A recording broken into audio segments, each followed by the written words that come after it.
It was really hard to plan a romantic proposal during the pandemic.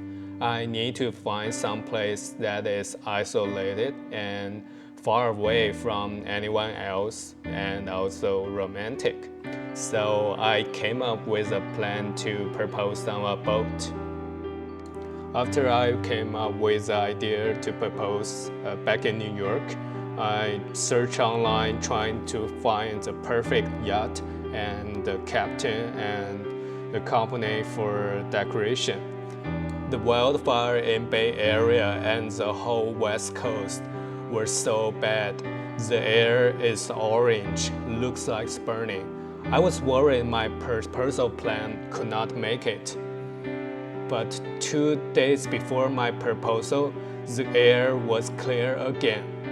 To keep it a secret, I let my friend to invite her to a birthday party. That way she can dress up.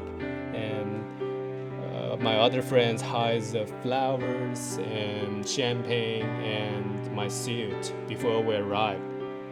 When we at the location, my friend take photo of my girlfriend and me to distract her so they can have enough time to decorate the hot dog with flowers.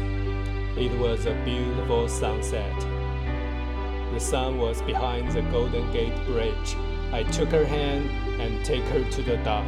She was surrounded by beautiful pink flowers. I kneeled down, took the ring, and I proposed. She was surprised and she said yes.